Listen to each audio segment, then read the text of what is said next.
No, I listen to it all the time. I tell all my friends to Smack It Raw.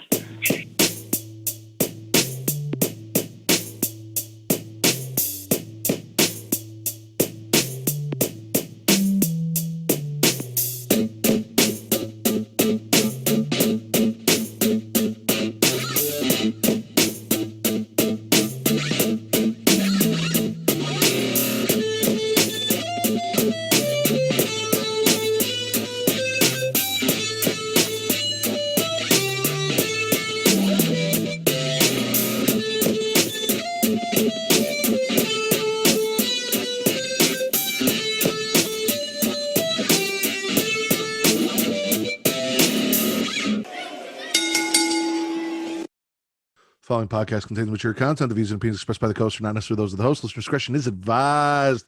Ladies and gentlemen, welcome to the Smackin It Raw podcast, episode 191. Jesus Christ, we've been doing this forever. I am your host, the Warden, Matt Ritter. I am here with my co-host, Daddy Delgado himself. Vince, what's going on? Daddy's home. Daddy is home. I did not move the penis wall, though, so it is still there from the last episode. My wife has not got around to moving it either, so I'll make sure it's moved for the next episode for you guys. Before we jump into it, we've been talking about Black Lives Matter and how the conversation needs to continue. Just because it's not been in the news, things haven't been happening, doesn't mean anything's gotten better. And we've seen proof of that very recently with the Wright family, and then even outside of Black Lives Matter with the Toledo family. When we ask you to go donate and buy the Young Kings Wrestling shirt, the Black Lives Matter shirt, we tell you that money goes into a fund and that they try and get it into the hands of the people who need it. Right now, TC is looking for a way to donate to both the Toledo and the Wright family, and we do appreciate that in him for that. So please, if you guys have the money and you can and you support the cause, go get yourselves a Black Lives Matter shirt, rock it, and get money into TC's hands so he can put it into the funds, and then he get it into the hands of the family that are suffering.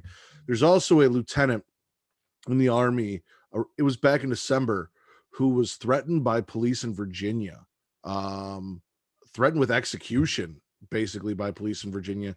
So like I said, none of this has changed. Nothing's gotten better. People just kind of stopped talking about it because I guess the cops were like, oh shit, we better stop hurting and fucking with black people because people are complaining about it. Now they figure, oh shit, everything's kind of calmed down. We'll just go back to being racist pieces of shit. I don't know what the deal is, but again, no legislation was passed. Nothing was done. Nothing has changed. The threat is still real. It is still out there. We're no safer, or minorities are no safer now than they were when this was a hot button issue. So when it was talked about. So we want to continue that conversation. And I ask that people please stop going and Googling people's backgrounds and trying to justify somebody's murder.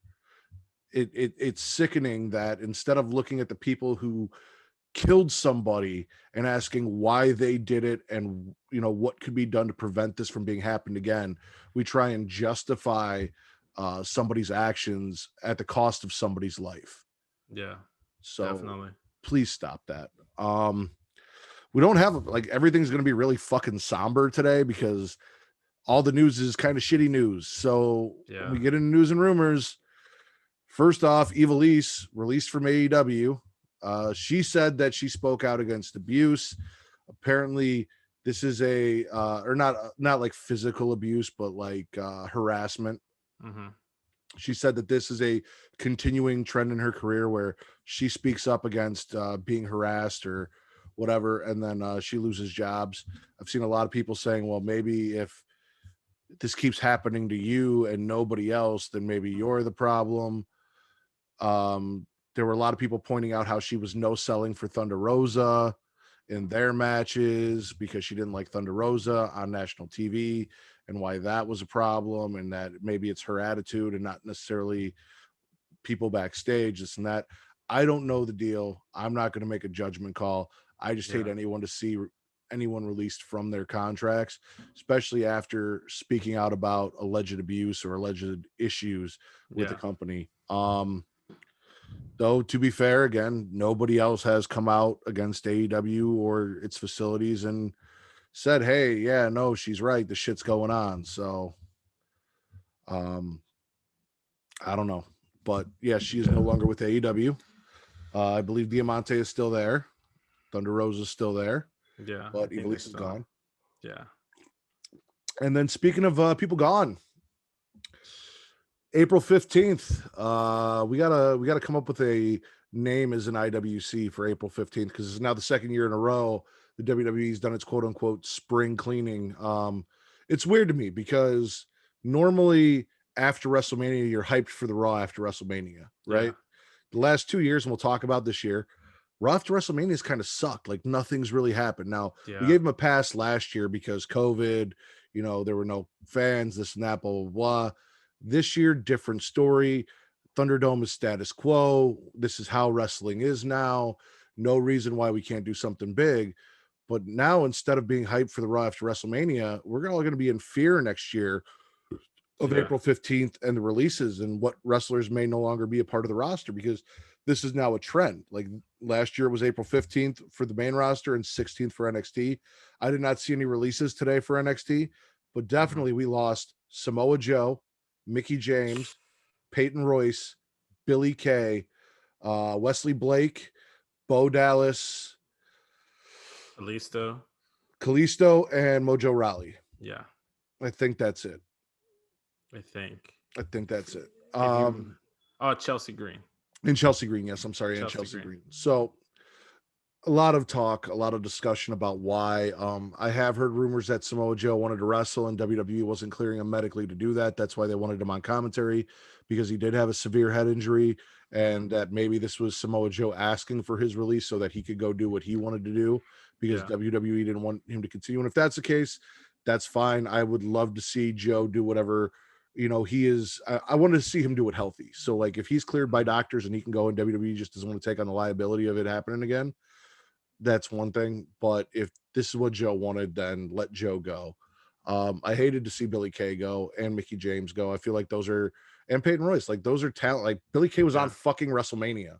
Like she has been a staple of SmackDown. She has been one of the most entertaining things on SmackDown. She was in a tag match at WrestleMania. She just formed this tag team with Carmella. I was actually looking forward to it, and then now she's gone. Like it fucking blows my mind. Yeah, and supposedly there are reports going out today that Kevin Dunn just didn't get Billy Kay. Man, fuck Kevin Dunn. I know, right? It's like, man, fuck Kevin Dunn. Like anyone that doesn't get Billy Kay, there's nothing wrong with Billy Kay. There's something wrong with you. Like, dude, like everything you give her, she kind of knocks it out of the park. We got the same reports about Aleister Black, who supposedly is safe and is. I saw he released a video. They're talking that he's been doing vignettes, getting ready for his return. I will believe it when I see him on my TV, because this wouldn't be the first time that shit was released for a wrestler and he never showed up. I'm anywhere Aleister Black goes, I will start watching that product.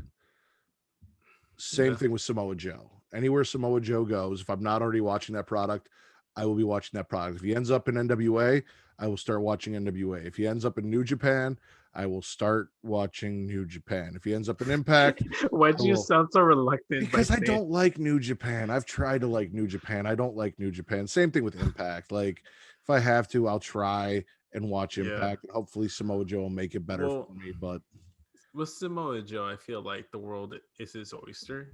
He's one of those guys where I'd like to see him go everywhere. In NWA, I feel like he'd fit kind of like the old school style. Going to Impact, he can obviously come back and do kind of like a reunion tour, like a comeback tour, because he's Impact through and through. Like he's one of the OGs.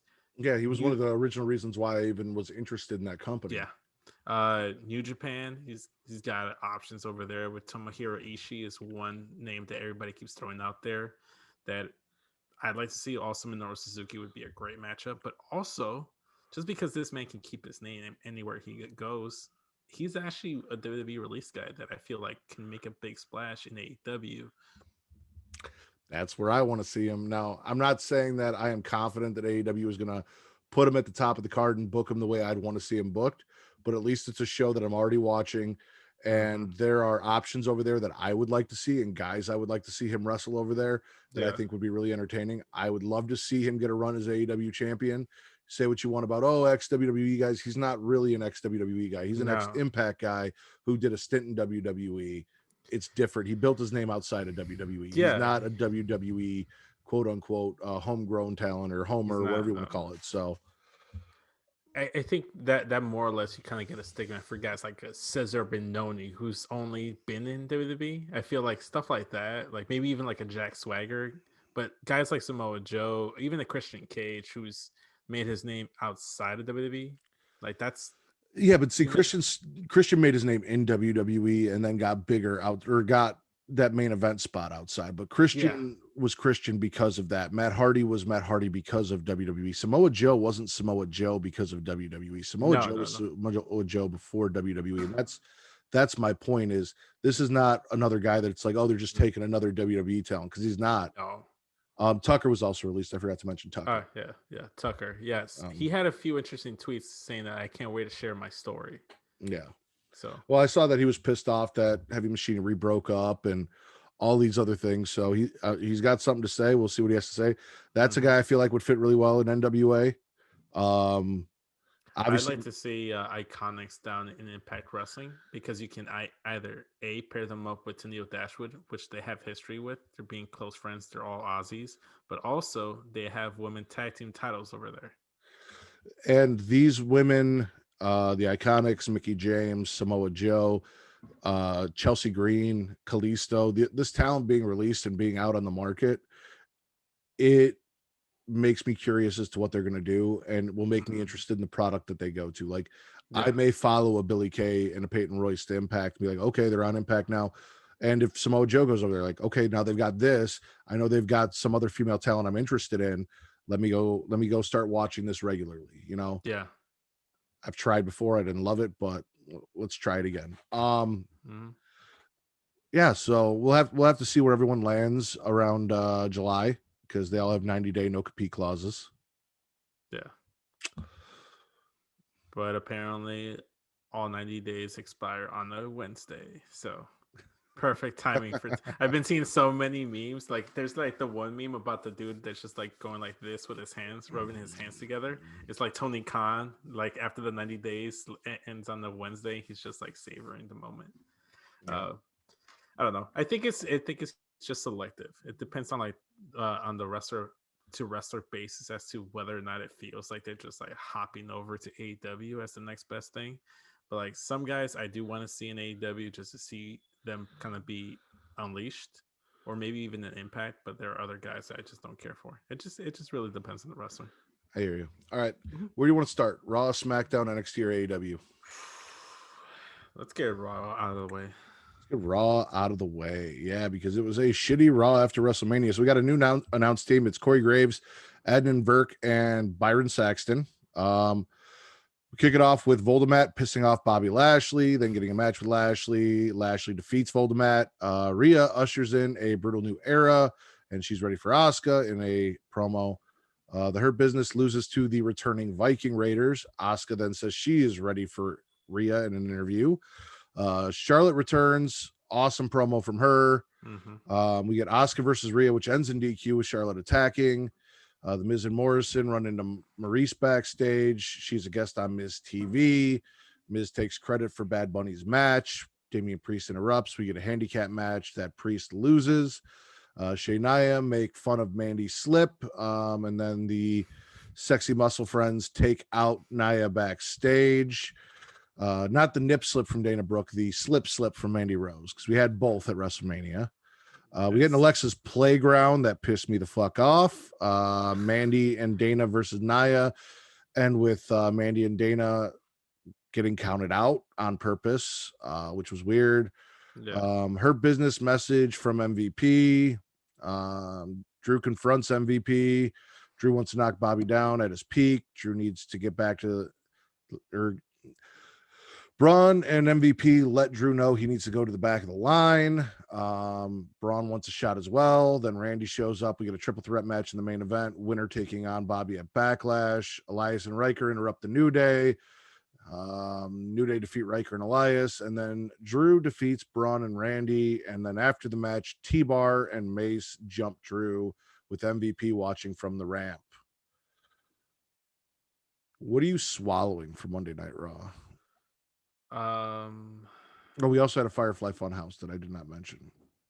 uh, I liked it at first, but I don't know, I wasn't feeling it. I guess the one thing I will swallow is Charlotte's promo because I thought it was really, really good, and not much else. Everything is either getting gargled or spat. Okay, well, let's talk about Charlotte's promo because Charlotte came out and basically said, you know what? I'm sick of all the narrative and all the bullshit. I am a Flair and I am the best and I am that bitch and I run this division and I will take out every woman in this division. And I'm tired of trying to be humble and trying to please you fans and trying to pretend like I'm not who I am. And I was really hoping this was going to lead to Charlotte going into the men's division, but it did not. It's Um, not gonna happen, Matt. No, I mean, she really did. She really did kill this promo. She just talked about how she's the best. She's not going to be humble anymore. Full on conceited heel promo. She definitely rocked it. And then to put a stamp on it, she took out both Asuka and Rhea in their rematch for the title, which was great. So, I guess one other thing I'd swallow, even though you weren't a fan of, I liked the delivery of the Alexa's promo. oh no. So here's the thing. We'll talk about it. Alexa's promo was great for Alexa. For the scope of the story they've been telling and for an explanation about the bullshit that happened at WrestleMania in the Fiends match, I was not happy with it. So, like, for Alexa's character, outside of her screwing over the Fiend, her introducing Lily and her, finding her own strength and not needing the Fiend anymore and blah, blah, blah, blah, blah. This whole thing was great. She has great delivery. She is great in this character. All of that I loved. I just don't love the fact that we screwed over the Fiend. And now it looks like we're transitioning out of the whole purpose of a feud that we've been watching for over a year now in the Fiend versus, or 6 months now in the Fiend versus Randy Orton and all the shit that's been going on. Like, we're just letting it go because then the Firefly Funhouse comes on and Bray's like, oh yeah, we're gonna forget about everyone and we're gonna start anew. And yeah, Abby was cool and Abby was talking shit about Alexa, but like the Fiend or Bray just wants to forget about Alexa and forget about Randy and move on and start new. And I'm like, no.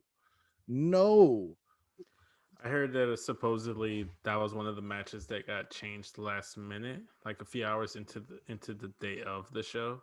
Yeah. And if that's the case, then maybe it was a similar finish with Alexa distracting Randy and Fiend getting the win.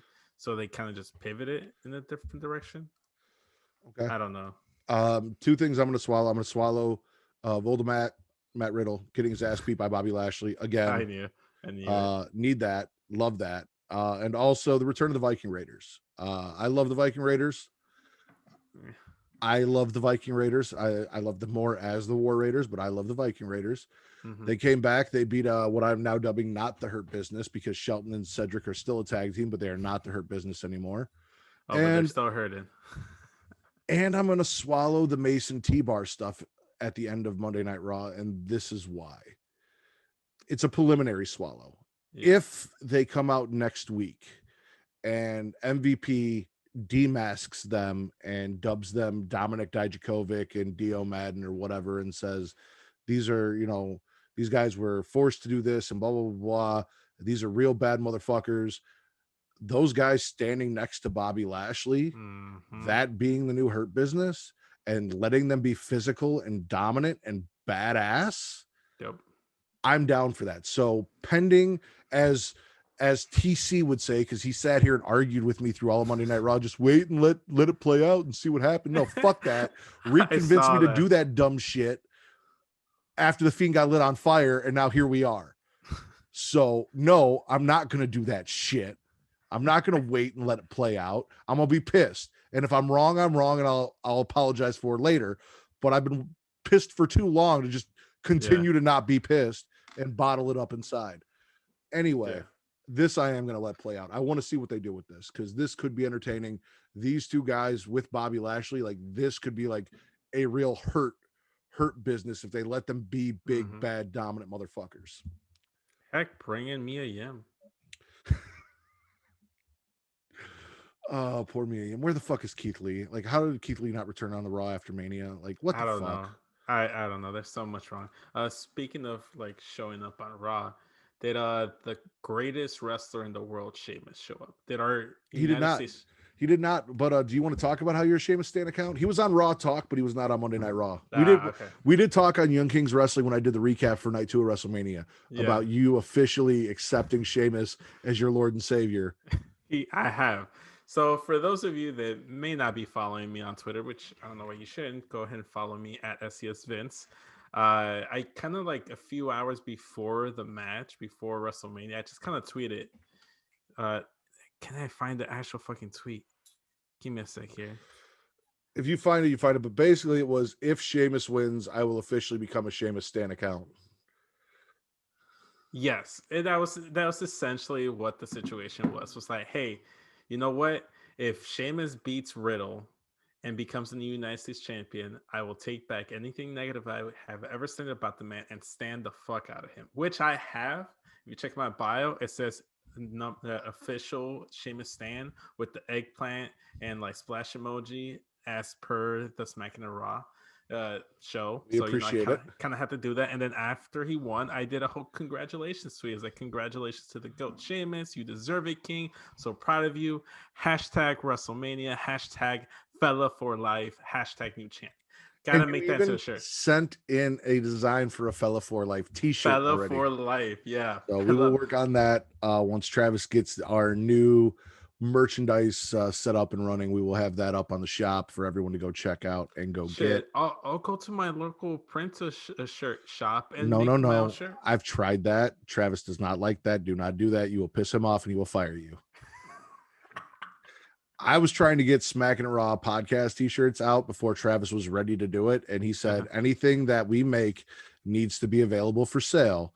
You can't just go make a one-off and wear it, because if people want it and can't get it, then what's the point? So unless it's officially distributed, do not go do that. He will fire you. What if I just get like a piece of paper and put "Fella for Life" on a blank t-shirt? Vince, just don't do it. What are you spitting from this episode? I'm spitting the Bray Wyatt, just kind of like brushing everything over. Yep. I'm spitting just like Hurt Business still being broken up. I am spitting just where Asuka and Rhea Ripley are at. Just spitting all that. Yeah, I mean, there's a lot to spit here, to be honest. Like, you know what? I'm spitting the fact that the GOAT Sheamus wasn't on Raw. There you go. That's what I'm spitting. I'm gonna spit the Mandy Dane account out because I don't know what the fuck that was about and where that's going. I actually meant to swallow. So the New Day cut a promo on Riker and Elias, and they quoted DMX in their promo, and I loved that. And they went on to defeat Riker and Elias, which why Riker has a job, but Blake and Cutler both got fucking fired. Why isn't Patrick fired? Patrick should have been released soon. Yeah. So it is what it is. I'm spitting that. I'm spitting the fact that Randy Orton has now moved into the main event title shot and away from Bray Wyatt after defeating the Fiend and not getting any real conclusion to this story. And I'm gonna spit the Damian Priest lost at the hands of Maurice in a handicap match. That's what I was gonna spit too, because it was so dumb. Because you make him look bad because it looked like Miz just tripped, stumbled, and fell into that win. This man like left the ring in his underwear, looking ridiculous, and you just lost to that guy. Yeah, that makes Damian Priest look worse. Terrible. So overall, spit or swallow Monday Night Raw. Was Sheamus on the show? Sheamus was not on the show. Then it's a spit every single time Sheamus is not on the show. I agree. I'm spitting Raw as well. It was not a great Raw after Mania. No. You said you did not watch AEW this week, right? I skimmed through some stuff. I didn't watch it on time. I watched it earlier today. So if you want, we can go into AEW. Do you want to do that next? Yeah, let's do it. All right. So kick it off with the Young Bucks opening up the show, talking about how they chose friendship, how the old Young Bucks are going to come back, or maybe it's a new Young Bucks. We also see MJF fail to bribe Mike Tyson. The Bucks defeat the Death Triangle in what Meltzer considered a 5-star match. Oh, we'll talk about that. When Hangman asked about the Elite, he doesn't have a comment. He changed the subject and walked out. Jericho continues to babyface and explains how he patched things up with Tyson. Red Velvet loses to Jade Cargill. We get a Brit promo. Anthony Ogogo defeats Cole Carter with a punch to the gut. Miro is looking for Kip and also puts all of the champions in AEW on notice. Jericho defeats Dax with the help of Mike Tyson, who was a special enforcer. We have a backstage promo from the Elite, which leads to Don Callis super kicking a cameraman. Chris Statlander returns to defeat Amber Nova. Team Taz's failed recruit of Christian leads to Hobbs destroying Christian when he turns down the offer. And in our main event, Matt Hardy loses to Darby Allin for the TNT title amidst a huge clusterfuck of brawling and crazy shit, but it was a Falls Count Anywhere match. Yeah. Are you swallowing anything from tonight? I'm gonna swallow, like, reluctantly, the 5-star Meltzer Classic, just because we'll talk about it, but I'm swallowing it. We'll talk about it now. So you're gonna swallow that. Yeah, and I'm gonna swallow the Britt Baker promo. I thought it was fantastic.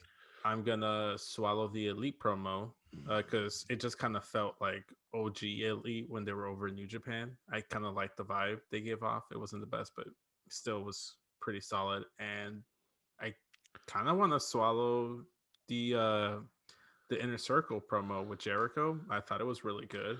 It was. I thought it was solid. I thought the reasoning for them being baby faces, I mean, he's kind of making you like, okay, this is why we're baby faces, not just because we're facing heels now. So he's trying to give you a motivation and a reason for it. And I guess that's it. I guess that's all I'm swallowing. So Bucks Death Triangle. I would have swallowed this because you got the Bucks coming out.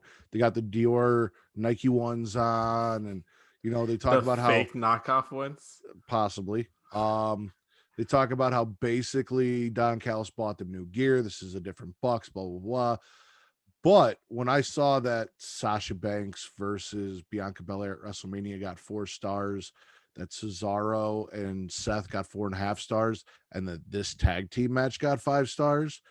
Like, I know it's one man's opinion and that man's a piece of shit, but come the fuck on. Like, a tag team match on Dynamite does not deserve more stars than history made in an amazing match at WrestleMania. Those two women killed it. Does not deserve more stars than what Seth and Cesaro accomplished at WrestleMania. It was not a better match than Seth and Cesaro at WrestleMania. That's for damn sure. Bucks are fantastic. Phoenix and Pac, great. It was a good match. Like I said, if I hadn't seen that, I would have swallowed this. But because I saw that, and because Daddy Dave put his stamp on it, now it's a fuck you. Yeah, no. So I will say that I'm swallowing because it was good. I like the majority of the match. I felt like it was too long though, because I looked at it and like 35 minutes into the show, like the match ended. Like, geez, this match went on forever. And if it's like, that's one thing if a match is long and you're like really into it, but there were points where I was like, why is this match still going? But I like the finish. I thought it was creative. You know me, I'm a sucker for like taking off the masked luchadors like mask and then just kind of playing into that and giving an excuse as to why Phoenix lost. Yeah. I thought it was good. I liked the new edge from the Bucks. I hated that they increased their Dior's, but if they're knockoffs, what does it matter? I mean, still, like, they don't know they're knockoffs. That just lets you know that they don't treat their shoes properly, which is infuriating Justin in the group chat. Well, how do you not know that they're knockoffs? Like, how do you know they don't know that they were knockoffs? I'm pretty sure they don't know they were knockoffs. Okay. They don't seem like they'd be into whether or not, like, looking for. Like, see, now that's not fair. You do not know the Young Bucks. You cannot judge them on their sneaker knowledge. Who says I can't judge people on soulless accusations? I could do whatever I damn well please. Is it right? No. Can I? Of course, it's within my rights. Okay. I agree with you also. The Jericho Inner Circle promo was fantastic. Jericho explaining that after what happened with the Pinnacle and MJF, he decided to reach out and repair the relationships that he damaged. First being Mike Tyson, who accepted his apology despite their history, so on and so forth. And even after the match, which was a bunch of bullshit between him and Dax, where there was, just shit going on everywhere, and Tyson getting involved, we had Tyson becoming an ancillary member of the Inner Circle. So now he's both a member of the Inner Circle and DX, but like not a real member, just a. Yeah. So that's something that's cool. I'm good with that. Like, I enjoy Tyson. I know he loves wrestling. He loves doing this shit and getting to be a part of it. And he's one of the baddest men on the planet still. So, I'm all for it. I also loved MJF trying to bribe Tyson at the beginning of the show. Like, that whole thing was fantastic. It had its charm. You got anything else on that Jericho promo? No, I just liked the story. He just kind of like took us to a story. It like through this story about how he went, and like after that beating, he just kind of had a moment of self-reflection, and he went back and called all the people that he felt he did wrong throughout his career. And one of the first people he called was Tyson, giving us a reason why Tyson is here, not just randomly showing up for shits and giggles. That's all I really cared about, and I really liked. And I don't know, like the whole babyface turn, it feels like natural right now, which is what I like. They're doing a solid job with that. Also Britt Baker promo, I'm with you on that. She fantastic, cut a great promo about how Thunder Rosa took a loss and what their records are, and basically said, again, building up her wins, she's going to be on Elevation. She put over Elevation again, and where she's at, and all, like, just, it's something you got to go see. Like, I can't even do it justice. From where she was on that cruise when she first turned heel, and I was like, this is fucking terrible, to where she is now is unbelievable. She has really embraced the heel character, made it her own, and she is fucking killing it. She's literally the best thing going in that women's division in AEW. She's the star, and the fact that she doesn't have the title yet is criminal. I'm going to swallow the Anthony Ogogo match because I like the fact that a legit boxer punched a dude in the spleen and dropped him. The only thing I have is I kind of wish they hadn't just called the match off right away. I wish they'd given him like a 10 count to get up or something, that they had done something a little more wrestling with it than just immediately stopping the match. But the idea that this guy, who is a legit boxer, could hit someone with one punch and drop them like that. And it wasn't like he hit like Jericho or Mox or something. Like, he hit Cole Carter. Who the fuck's Cole Carter? Like, so yeah, why not? Like, let him drop an enhancement talent. And I'm not gonna lie to you, I just saw this and I'm like, I'm skipping this. Well, I told you, QT Marshall's promo last week won me over. So now I'm kind of in on this group. And I'm curious. I'm still not in on QT. You're not, but I am. I'm telling you. He won me over. He spit some truth about Cody. I'm in on QT Marshall's faction. I'm more in on QT Marshall's faction than I am the fucking dorks in the Dark Order. Unless Billy Kay comes in and takes over the Dark Order. No, even then, don't do, like, they're just a fucking joke, and I hate that Hangman has settled with them, and that's something I'm spitting, but we're not there yet. You swallowed the Elite backstage promo with Callis kicking the cameraman. You swallowed this because you said it felt like the old school Elite. I, as someone who doesn't watch Being the Elite or whatever, it was just, oh, it's another Bucks promo. It's another Don Callis promo. It wasn't anything special to me, so I'm not swallowing it either way. But why don't you talk about why you like this? Well, like I said, it just kind of felt like it captured a little bit more of the essence of like the old Bullet Club, like Elite promos that they used to cut back when Kenny Omega was the cleaner, the leader of Bullet Club. He had the Good Brothers running with him and the Young Bucks. I thought it was very solid. I wasn't around for like the major NWO stuff, and it just kind of had like a little taste of NWO mixed with DX just kind of in there. So I really fucking child, man. Whatever. Don't judge me. I wasn't around for the NWO shit. Jesus Christ, who am I doing a podcast with? Well, I mean, does WWE NWO count? No, it does not count. That's a joke. Don't take me seriously. Oh my God. Don't take me seriously. Travis, have you heard that? I'm sorry. I was never a WCW guy. So like I never really watched the NWO stuff. I just kind of like went back and like watched some stuff. So WWE NWO is like when you and your girl sit down and you watch a porno and you think, oh, we can do that. And then you try and do it and videotape it and watch it back. And you're like, yeah, that was not as good as what we watched. That's what WWE NWO was. Fair point. Fair point. Fair point. No, I know for a fact that was like not even close to what NWO was. Like, I just understand the significance and the impact of NWO. I just wasn't around watching it live. Okay. I'm also going to swallow the Team Taz Christian interview, and here's why. The idea of Taz and Hobbs being a thing and getting rid of Ricky Stark and Brian Cage really appeals to me. The fact that Taz told them to stay in the back, that he was going to go out and handle it and act like he was going to be diplomatic, and then just had Hobbs come out and trash Cage was great. JR even kind of put Hobbs over, saying like he could be the centerpiece of Team Taz, and he could be like the main guy in Team Taz. So fantasy booking, I want Samoa Joe to go to AEW. I want Brian Cage and Ricky Stark kicked out of Team Taz. I want Samoa Joe to come in, beat Brian Cage for the FTW championship, have Samoa Joe managed by Taz with his backup being Will Hobbs as like the next guy. Little Impact a TNA fun fact for you.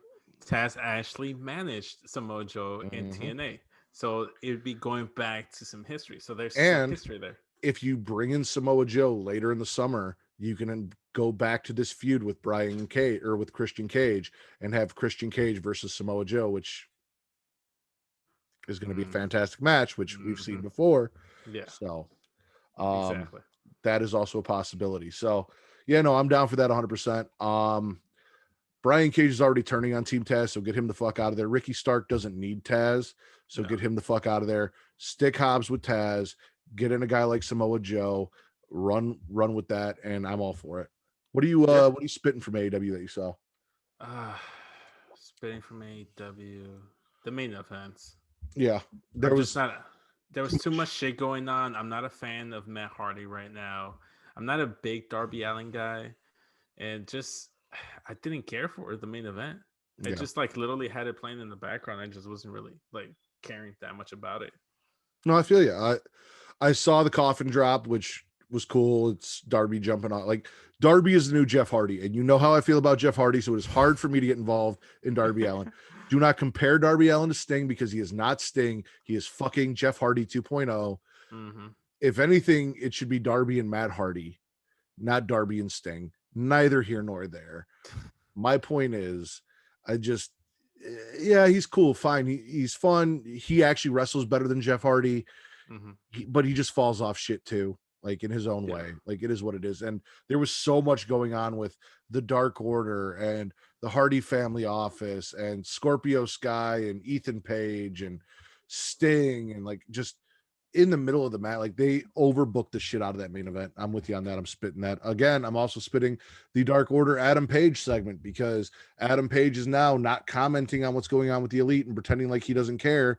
And that bothers me, because he has been ignoring the fact that he was betrayed by Kenny Omega and never went back into that feud with Kenny Omega, after he lost that number one contenders match and blah, blah, blah. And he's just kind of been dicking around with a bunch of dorks. And that's what the Dark Order is a bunch of fucking dorks.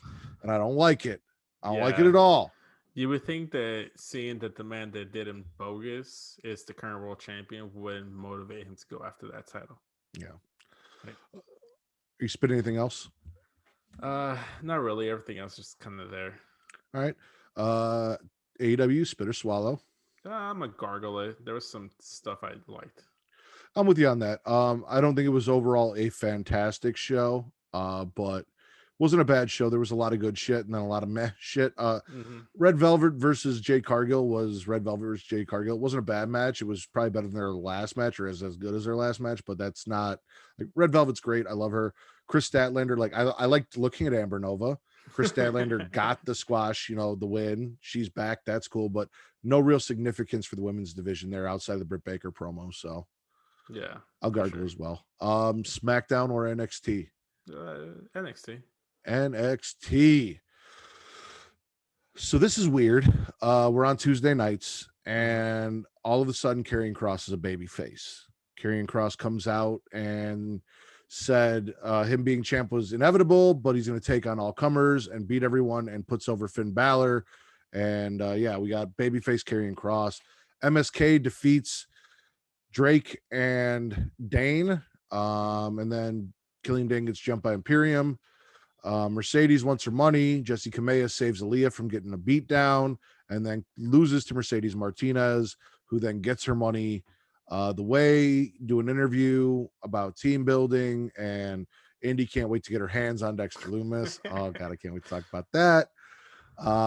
We got a Swerve promo on Leon Ruff. We got Escobar losing the championship to Kushida, and then Jordan Devlin going home and not challenging Kushida.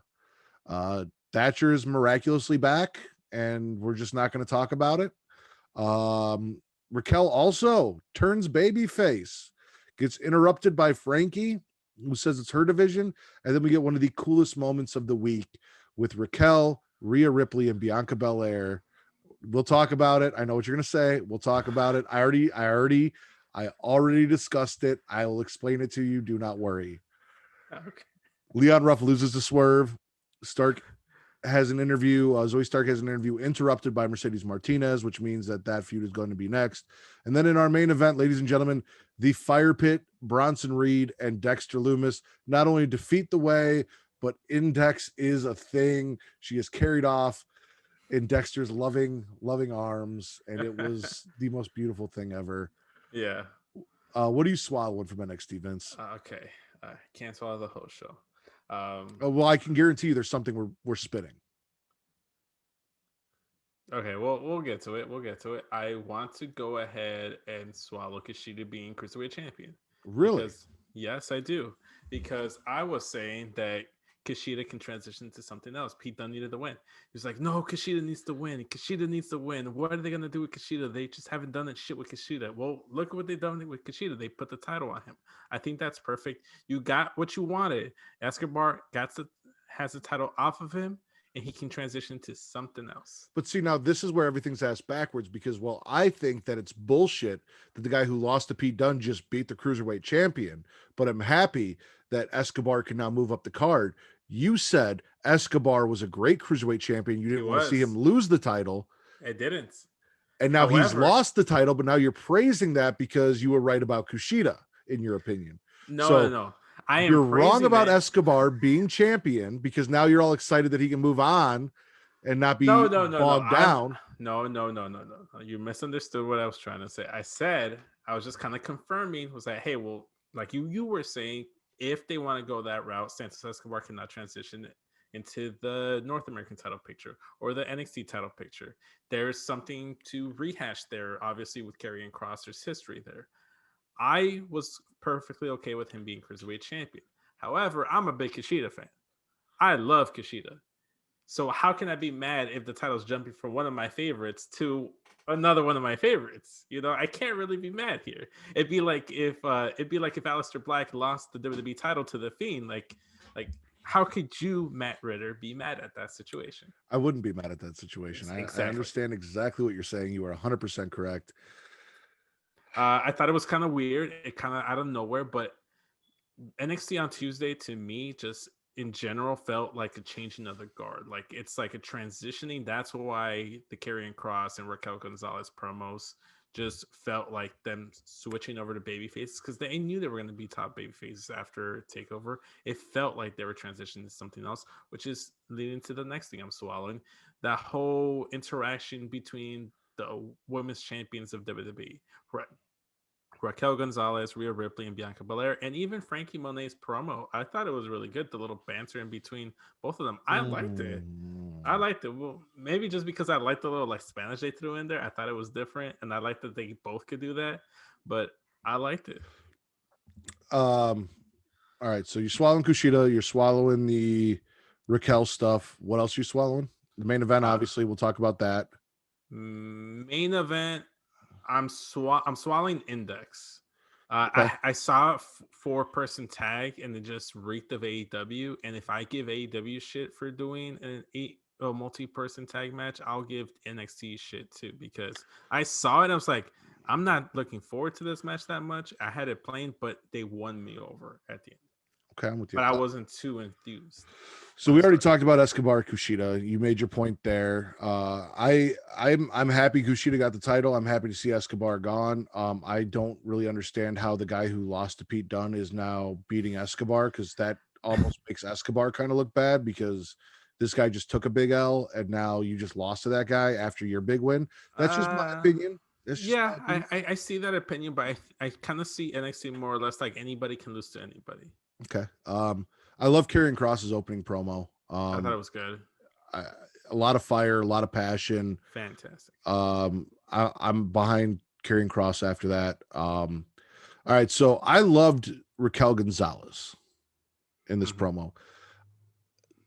Frankie Monet, Taya Valkyrie, whatever you want to call her, didn't really blow me away with her delivery. Not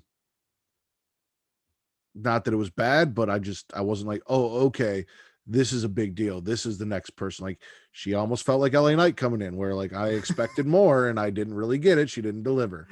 Oh man, LA Knight. Now on to what everyone wants to hear. What Vince has questions about, what everyone wants to hear. Why I am okay with Rhea Ripley and Bianca Belair showing up and sharing this moment with Raquel Gonzalez. There is not an official brand split between NXT, Raw, and SmackDown the way there is between Raw and SmackDown. As I explained it to TC, this is kind of like when someone's drafted to college and they go back to their high school to go see their friends. Yeah. That's what I look at this as, is they went back down to NXT to celebrate with their friends because they just got a big college championship win. Whereas the draft or the brand split between Raw and SmackDown for me is more so, it's like if you play for Notre Dame and then you go over to fucking Oklahoma and you start playing for Oklahoma while you're still signed to Notre Dame. 1 week you're playing games for Notre Dame. You can't play for both teams. You can only play for one fucking team. You can't go to a different school and play, let alone in this case a rival. So it'd be like being on the Bears and playing for the Packers. Like you can't do that. That's not how it fucking works. We don't do that here. So that is the difference. Okay, because at any point throughout the year, an NXT talent can show up on either Raw or SmackDown and be officially part of that roster. And we have seen Raw and SmackDown talent come down to NXT and do things and get involved. So NXT is not considered on the level of Raw and SmackDown by WWE, whether that's how we look at it or not. That's not how it's considered. So that's the way I look at it, is these people came back to their alma mater, their high school, whatever you want to call it, to celebrate their big championship wins. Because I was getting ready to make some arguments if you were going to be upset about this, because if you actually go back into the history of NXT, they had main roster superstars like a Randy Orton and the GOAT Sheamus, guys like John Cena, and showing up to NXT and having matches. CM Punk showed up on NXT. AJ Lee showed up on NXT and had matches with Bayley to like help. Yes, this was in the infancy where they were trying to get NXT over, get the product over. But even before then, we had Kevin Owens show up at War Games at Chicago, which I was there for. Yes. So we've had presidents of I was there for that, by the way. You were at War Games as well? Yeah. Nice. So we could have met. Wait. No, I wasn't. Not that. No, I wasn't. I was not there. I was at Takeover Chicago too? Yes. Because the main event, I think, was Bobby Roode, Hideo Itami for the NXT title for that one. No, Aleister Black was champion at TakeOver too, and he fucked up Lars Sullivan's jaw, because I got to see Aleister Black wrestle as champion there. That was TakeOver Chicago too. The main event was Johnny Gargano, Tommaso Ciampa. Yes. Anyway, none of that is important. Here's the thing. This was a amazing moment to have all three women stand there as friends, as colleagues, as champions, and show, hey, we don't fuck up everyone in NXT when they go up to the main roster. Bianca is the SmackDown Women's Champion. Rhea is the Raw Women's Champion. Raquel is now the NXT Champion. These women were all just here, and now look at where we're at. To see these three strong women, like, it was literally, in my opinion, the best moment of the week. Almost bigger than some of the stuff we saw on WrestleMania. It was fantastic. It was a really great moment for NXT. I absolutely loved it. I'm with you on Index. From The moment Indy Hartwell puckered her lips up and tried to get a kiss from Dexter Loomis, and that cock block Candice LeRae yanked her down, pulled her away, to her pretending to be knocked out in the ring, to be picked up and saved by Dexter Loomis, to the wink when she gets carried off. Absolutely loved it. But you also have to remember, Fire Pit is my favorite women's tag team in WWE, hands down, period. Main roster, nothing, blah, blah, blah. These women fucking work. And I got them teaming with what is currently my favorite character in NXT with Dexter Loomis. Fuck Bronson Reed. Fuck Thick Boy. He's on the side, not important. Whatever. I got Dexter Loomis, Shotzi Blackheart, and Ember Moon on a fucking team. And of course, The Way is the Way. They're great. And it was an 8-man tag. There was a bunch of bullshit. We got an eclipse off Bronson Reed's shoulders, which was, we've seen it off Braun Strowman. So it's cool. It's good shit. I don't like the oversell that Austin Theory did on the Eclipse. I thought it was unnecessary. I think he kind of overdid it. Okay. I don't know about you. As someone who grew up with The Rock selling stunners, I think that's The Rock. I think Rock's different. I think he's on a whole different tier. It's a stunner. It's a flipping dope stunner. So like, if you sell a fucking stunner and oversell a stunner, like you oversell a stunner, like I guess. It's better than just dropping down like Vince did and fucking buckling over and so I'd rather have it oversold than undersold. How's that sound? Yeah, true. I agree. I can agree with that point. So I'm swallowing all that as well.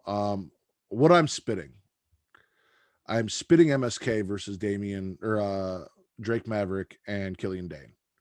Because why the fuck did we need that match?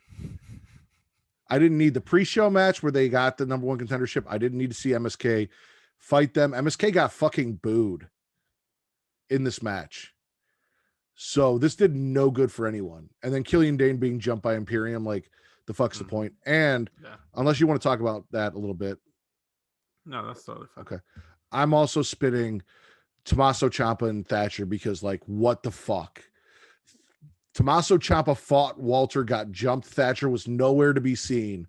Now they're just hanging out, not even discussing the fact that Thatcher completely abandoned him and all this shit.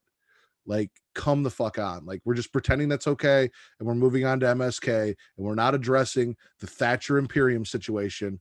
So unless it gets addressed in the future, and this isn't like an actual, like the Fiend just moving on, I'm not happy about that. That's not okay with me. Right. Overall, NXT, spit or swallow? I think you can just swallow the show just on like the moment with the women's champions alone. And Dexter Loomis and Indy. Oh yeah. For sure. All right, so I'm swallowing that as well. All right. We will move on to SmackDown. How did you feel about SmackDown overall tonight? Lukewarm. Like there was some stuff that I enjoyed. There was some stuff that I just didn't care about. I don't know. It was just kind of there. It just kind of happened. It wasn't bad, but it wasn't great either. It was just there. Okay. Well, we got Roman bragging about his win at Mania and the crush and stack and pin. Says no one wants to step to him. Then Cesaro comes out. Basically, Roman just disrespects Cesaro and leaves before he can even cut a promo. Then we've got Cesaro. Probably did him a favor, to be honest. Then we got Cesaro in the back saying he wants to challenge Roman tonight. It doesn't need to be for the title. Adam's about to give him the match. And so he's like, well, let me go talk to Roman and see if we can make that happen. Rey Mysterio defeats Otis. Paul accepts the challenge, but not against Roman, against main event Jey Uso in the main event tonight. We got Sammy whining about WrestleMania, calls out Kevin Owens. That match ends in a count out, and Sammy catches a stunner. Apollo introduces Dabba-Kato as General Aziz and introduces us to the Nigerian Nail. The Street Profits host a victory party for Bianca Belair, where we get a beautiful speech from Bianca. Sasha backstage is just angry and left speechless. And Bayley puts down both women and says she wants to take the women's division back and become champion. The Street Profits, after being told to go win some gold because you only wear gold in this house, lose to Rudolph. Natalya defeats Shayna, and then Cesaro defeats Jey Uso by DQ when attacked by Seth Rollins during the swing. And also Michael Cole and Pat McAfee, who are your official commentators for SmackDown, at least 27 times had us replay and rewatch the UFO to the point to where I never want to fucking see the UFO again. Neither here nor there. Vince, what are you swallowing from SmackDown? I'm gonna swallow Roman's opening promo. I thought it was very well delivered. I'm gonna swallow Cesaro stepping up to him. I thought that was a nice surprise. I was kind of figuring out who would step up to Roman, and I thought Cesaro was a great addition. I want to swallow Bianca's promo because it was just fantastic. Swallow Sasha's facial reactions because I got a kick out of it. I thought she was great. Swallowing Bailey's promo because yes, bitch, get your division back. You owned this division for a whole year. This is your division, bitch. Get your shit. What else? Main events was really, really good. Gonna swallow that. Everything else was just kind of there. Okay. So again, Roman comes out. He brags about how he beat Daniel Bryan. He beat Edge. I'm a little disappointed that we didn't get any follow up. Yeah, on the did Edge technically pin Daniel Bryan, because I saw Adam Pierce. Somebody tweeted that out, and he kind of made like a response to it. So I thought maybe we were going to talk about that. There was no Edge. There was no Daniel Bryan. It was just Roman. Looks like we're moving on to Cesaro. Cesaro coming down. I was stoked for. Like, Cesaro feels like, okay, this could be the guy stepping in. Like, we're not going to get the promos like we would from him, but like, physicality wise, going up against Roman Reigns, this could be the guy stepping in that we're not going to get now that Samoa Joe is released. So I was all for that until they buried that fucking UFO into the ground, but we're not there yet. But yeah, no, I'm with you on that. I'm stoked on Cesaro. Roman, even though he stumbled a little bit in the promo, like, still for Roman, great promo. Street Profits, beautiful, beautiful speech by Bianca Belair. She talked about what it meant to be in that position, what it meant to the girls watching at home who looked like her, which was a big deal. She took a couple shots there, gave Sasha her props, but also, that, hey, I left you a little something to remember me by. All of that stuff was fantastic. Again, Sasha not being able to say anything and then just pointing to the mark that's still on her side from that hair whip, like it's still there. And then Bailey's promo was fine. I mean, if you want to swallow it, take her division back, like, I'm fine with that. It's a Bailey promo. It wasn't anything special to me, but those two things I really enjoyed, and emotion that you could see in Bianca and the love that she had, and the fact that felt real, like that didn't feel scripted or written down, that was from her heart. I really, really, really appreciated that. So now it's, where do we go? Let's see where this goes. Who, get her in there with Bailey, get her in there with the next challenger. Let's get this. I think they might do a triple threat next. Bianca train going. Yeah. We have Cesaro defeating Jay by DQ. Again, great match until Seth Rollins showed up and fucked it up. Yeah. Kind of killed the whole vibe. But then again, Cesaro has a claim that he won that main event. I just kind of thought they were going to be done with the whole Seth Rollins Cesaro thing, and they were going to transition to Roman and Cesaro. That's the only thing I'm bummed about. Yeah, I'm with you on that. Good match. We'll see what happens with Cesaro. I'm curious. Also, again, Edge and fucking Daniel Bryan. Where are they? What happened? What's going on? What are you spitting from SmackDown? Shayna losing to Natalya. Nothing against Natalya, because she looks fantastic sometimes. But, geez, what the fuck? Like, Shayna was, like, up there as the most dominant women's champion in NXT. She barely lose a match, and now she's losing matches left and right on SmackDown and Raw. It's, what the fuck?